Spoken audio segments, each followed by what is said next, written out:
ஆப்கே அதாலத்தில் மிகவும் பணக்காரரான தொழிலதிபர் கௌதம் அதானி மேல் உள்ள குற்றச்சாட்டு, இவர் தன்னை பற்றி மட்டுமே யோசிக்கிறார். கௌதம் பிரதர், மக்கள் என்ன சொல்றாங்கன்னா, நிறைய பணத்தை சம்பாதிச்சிட்டீங்க, நல்ல வெல்த்தை சம்பாதிச்சிட்டீங்க, இந்த ஏழைகளை பத்தியும் கொஞ்சம் யோசிங்களேன். இங்க பாருங்க ரஜத் பாய், நான் வந்து கிராமத்துல இருந்து வந்தவன். அதனால என்னோட ஒவ்வொரு ப்ராசஸ்குள்ளேயும் சாதாரண மனுஷனை நீங்க எப்பவுமே பார்க்கலாம். நான் வந்து உதாரணத்துக்கு ஒன்று சொல்லணும்னா, என்னுடைய 60வது பிறந்த நாள் இந்த ஜூன்ல சில மாசங்களுக்கு முன்னாடி தான் நடந்தது. அப்ப என்னுடைய ஃபேமிலி மெம்பர்ஸ் எல்லாரும் ஒண்ணா கூடி இருந்தோம். என்னோட ஃபேமிலி மெம்பர்ஸ் எல்லாரும் ஒண்ணா சேர்ந்து எனக்கு என்ன gift கொடுக்கறதுன்னு பேசினாங்க. அப்ப நான் சொன்னேன், உங்களுக்கு gift கொடுக்கணும்னு இருந்தா நம்மளோட ஃபேமிலி வெல்த் இருக்கே, அதுல இருந்து 60,000 crores ஃபவுண்டேஷனுக்கு கொடுத்துருங்கன்னு சொன்னேன். இதுல ரொம்ப முக்கியமா சந்தோஷமான விஷயம் என்னன்னு சொன்னா, இது என்னோட தனிப்பட்ட விஷயம் இல்லை, என் ஃபேமிலியை சம்மந்தப்பட்ட விஷயம். அதனால இதை நான் சொன்ன உடனே அவங்க எல்லாரும் சேர்ந்து என்னை பாராட்ட தான் செஞ்சாங்க. நான் கேட்ட மாதிரியே கொடுத்துட்டாங்க. 60,000 crores நீங்க அதிகமா கொடுக்கலையா? உங்க மனசு உங்ககிட்ட என்ன சொல்லுதோ அது சொல்றத நம்புங்க, அது சொல்றபடி செய்யுங்க. அதனால நான் இந்த 60,000 crores அந்த நிமிஷமே அந்த 60,000 crores ஃபவுண்டேஷன்ல நான் போட்டுட்டேன். ஆனா அதுக்கப்புறம் யோசிச்சேன், இதை எப்படி உபயோகப்படுத்துறதுன்னு.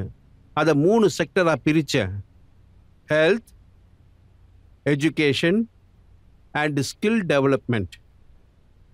அப்புறம் இந்த 3 செக்டர்லையும் எக்ஸ்பர்ட்ஸ் கூட உட்காந்து சர்ச் பண்ணி, நீங்களே பார்த்துருப்பீங்க, 2-3 மாசத்துலயே மிகப்பெரிய அனௌன்ஸ்மெண்ட்டை பண்ணோம். அதோட இதை நாங்கள் எந்த விதத்துல பயன்படுத்துறோம்னா, சொசைட்டில ஏழையா இருக்கிறவங்க, சாதாரணமா இருக்கிறவங்க எப்படி அதுல பலன் அடைவாங்க. என்னோட ஆசையும் அதுதான். அவன் வந்து அதுல முழுசா பலன் அடைஞ்சி முழுசா முன்னேறி வரணும். இதெல்லாம் என்னமோ உண்மைதான். நீங்க இந்த சேரிட்டியை பத்தி பேசுறீங்க, மக்களுக்கு செய்யற உதவிகளை பத்தி பேசுறீங்க. இதெல்லாத்தையும் உங்களோட உங்க ஒய்ஃப் பிரீத்தி தான் மிக அதிகமா செய்யறாங்களாம். பிரீத்தி வந்து என்னோட தூண் மாதிரி. அவங்க வந்து ஃபுல்லா ஃபேமிலி, 2 பசங்க, என்னுடைய கிராண்ட் டாட்டர்ஸ் எல்லாரையும் பார்த்துக்கிறாங்க. அப்படியே இந்த ஃபவுண்டேஷன் வேலைகளையும். And she is a doctor. ஒரு டாக்டராக இருந்தும் அவங்க வந்து தன்னோட ப்ரொஃபஷனை விட்டுட்டு எனக்காக ஃபுல் சப்போர்ட் பண்ணிக்கிட்டு இருக்காங்க. என் ஃபேமிலிக்கு ஃபுல் சப்போர்ட் கொடுத்தாங்க, குழந்தைங்களை பார்த்துக்கிட்டாங்க, அவங்கள நல்லபடியாக வளர்த்தாங்க. அப்புறம் பசங்க கொஞ்சம் வளர்ந்த உடனே அவங்க ஃபவுண்டேஷன் ஆக்டிவிட்டியை பார்த்துக்கிட்டாங்க நல்லபடியாகவே. இன்னைக்கு வந்து உள்ளுக்குள்ளே எனக்கு ரொம்ப சந்தோஷமாக இருக்கு. பிரீத்தி வந்து இந்த ஃபவுண்டேஷனை ரொம்ப நல்லாவே பார்த்துக்கிறாங்க. ஒரு நாளைக்கு 7-8 மணி நேரம் ஃபவுண்டேஷன் ஆக்டிவிட்டியில் கவனம் செலுத்துகிறாங்க. இன்னொரு விஷயம் என்னன்னா, இந்த ஃபவுண்டேஷனுக்குள்ள நிறைய ப்ரொஃபஷனலிசம் வேற இருக்கு. நிறைய பேர் வந்து பிரீத்திக்கு கீழே வேலை பார்த்து நல்ல டெவலப்மெண்ட் பண்ணிக்கிட்டு இருக்காங்க. நான் அந்த ஃபவுண்டேஷனை பார்த்துருக்கேன் கௌதம் பிரதர். உண்மையிலேயே ரொம்ப அற்புதமாக வேலை செய்கிறாங்க. அதெல்லாம் பார்க்கும்போது தான் எனக்கு தெரிய வந்தது, உங்களுக்கு அரேஞ்ச்டு மேரேஜ் நடந்துதான். கல்யாணம் முடிவாரத்துக்கு முன்னாடி நீங்க அவங்கள சந்திச்சிருக்கீங்க. அப்ப நீங்க எதுவுமே பேசாம மௌனமா இருந்தீங்களா?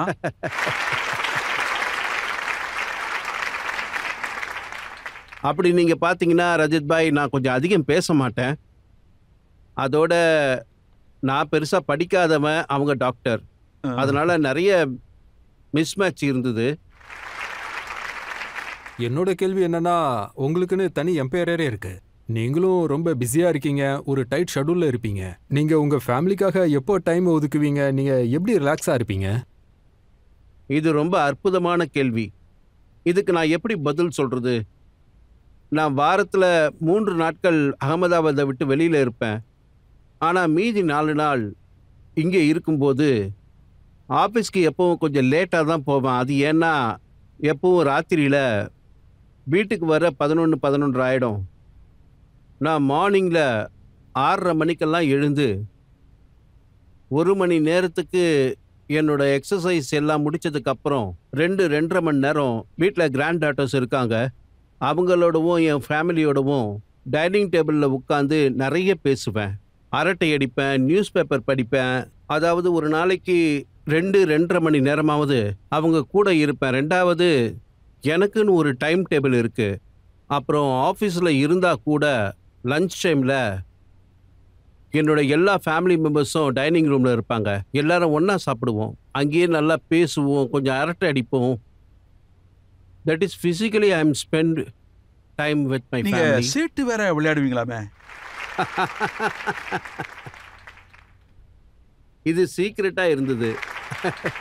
அது நான் நைட்டு வீட்டுக்கு போனதும் பிரீத்தியோடு சேர்ந்து நான் ரம்மி, பப்ளு கேம் விளையாடுவேன், வேறு விளையாட்டு விளையாடுவேன். அதோட நான் என்னத்தை சொல்ல, எப்பவுமே அவள் தான் எல்லா விளையாட்டுலையும் ஜெயிப்பா. சார், பல பேருக்கு நீங்க ரோல் மாடலா இருக்கீங்க. ஆனா உங்களோட ரோல் மாடல் யாருன்னு எங்களுக்கு கொஞ்சம் ஷேர் பண்றீங்களா?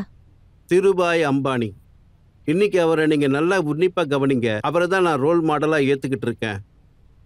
அதுக்கும் ஒரு காரணம் இருக்குது. ஏன்னா அவரும் அவரோட பீரியடில் எந்த அளவுக்கு அவர் ரிலையன்ஸ் இண்டஸ்ட்ரியை, அந்த காலத்தில் அவரோட எக்கனாமி இந்த அளவுக்கு ஓப்பனாகவும் இல்லை, அதுக்கப்புறம் தான் ஓப்பன் ஆச்சு. சொல்லப்போனால் அவர் இந்த நாட்டுக்கு ஒரு புது வழியை வகுத்து கொடுத்தாரு. அதாவது பெருசாக எப்படி யோசிக்கணும், அதை எப்படி நிறைவேற்றணும்னு அவர்கிட்ட இருந்து நான் நிறையவே கற்றுக்கிட்டேன். அதுதான் உண்மையும் கூட. அதுக்கப்புறம் முகேஷ் பாய் வந்து அதை முன்னுக்கு கொண்டு வந்தார். ஆனால் first generation point of view, அதாவது இதை கொஞ்சம் நீங்களே நினச்சி பாருங்களேன். ஒருத்தங்கிட்ட காசே கிடையாது, ஆனால் கனவுகள் பெருசாக இருக்கும்.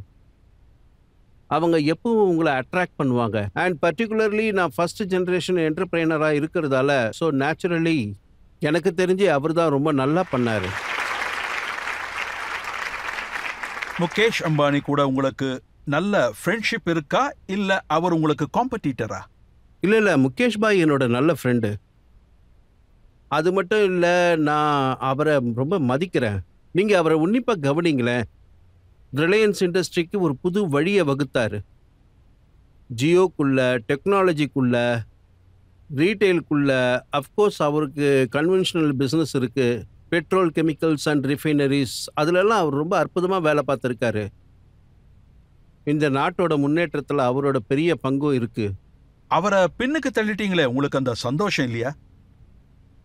இங்கே பாருங்க ரஜத் பாய், நான் வந்து இந்த ஃபிகர் மாயாஜாலத்தில் மாட்டினதே கிடையாது. நான் பல தடவை உங்களை மாட்டி விட பார்க்குறேன், ஆனால் நீங்கள் மாட்டாம நழுவுறீங்க. இப்ப பாத்தீங்கன்னா பெரிய பெரிய ஆட்கள் வந்து உங்களை சந்திக்கிறாங்க.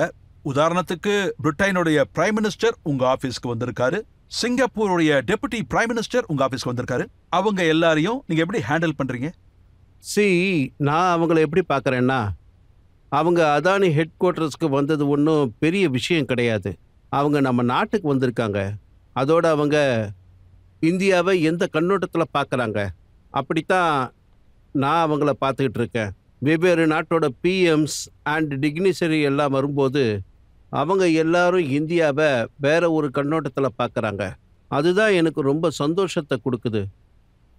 ஆமாம், ஏன்னா now they are basically looking India and Indian industrialist very serious. அவங்க இடத்துல பிஸ்னஸ் செட்டப் பண்ண அவங்க உங்களை கூப்பிடுறாங்க. அதாவது அவங்க தான் அந்த நாட்டுடைய ஹெட்டா இருக்காங்க. அவங்க இந்தியாவை பத்தி என்ன நினைக்கிறாங்க, நம்ம மோடிஜியை பத்தி என்ன நினைக்கிறாங்க? இங்க பாருங்க, நான் ஒரு விஷயத்தை கவனிச்சேன். நரேந்திர மோடி கிட்ட ஒரு ஸ்பெஷாலிட்டி இருக்கு. அது வந்து என்னன்னா, இந்தியன் பிளாட்ஃபார்மை எப்படி பயன்படுத்தணும்னு அவருக்கு நல்லா தெரியும். அதை எப்படி சொல்லணும்னா, இந்தியன் பிளாட்ஃபார்ம் இருக்கே, நரேந்திர மோடி சார் பிஎம் ஆனப்போ அப்போ அது இருக்கல, அதுக்கு முன்னாடியே இருந்திருக்கு. மற்ற பிஎம் மாதிரி யோசிக்காம இந்த பிளாட்ஃபார்மை எப்படி இன்னும் ஸ்ட்ராங் ஆக்கணும் அப்படின்னு அவர் யோசிச்சிருக்காரு. அதோட கவர்மெண்ட் காசை கொஞ்சமும் செலவு பண்ணாமல் இன்னைக்கு அமெரிக்காவுக்கு போனாலும் வேற கண்ட்ரீஸ்க்கு போனாலும் ஆயிரக்கணக்கான மக்கள் அங்கே கூடுறாங்க. லட்சக்கணக்கில் அங்கே வந்து சிட்டிசன்ஸ் எல்லாரும் ஒன்றா சேரும்போது அதோட வேல்யூவை, அதோட ரெஸ்பெக்டை அதை அப்படியே அவர் வேற ஒரு ஆங்கிளில் யூஸ் பண்ணிக்கிறாரு. இன்னைக்கு அதோட லாபம் ஒவ்வொரு சிட்டிசன்ஸ்க்கும், அங்கே இருக்கிற சிட்டிசன்ஸ் அவங்கெல்லாம் இந்தியன்ஸாக இருப்பாங்க, அந்த லாபம் அவங்களுக்கும் கிடைக்குது. நான் இன்னைக்கு இந்தியன்ஸை பார்க்குறேன், அவங்க கம்ப்ளீட்டாக வேற ரெஸ்பெக்டில் பார்க்குறாங்க. இதில் வந்து பிஎம்மோட பங்களிப்பு இருக்கே அது உன்னதமா இருக்கு.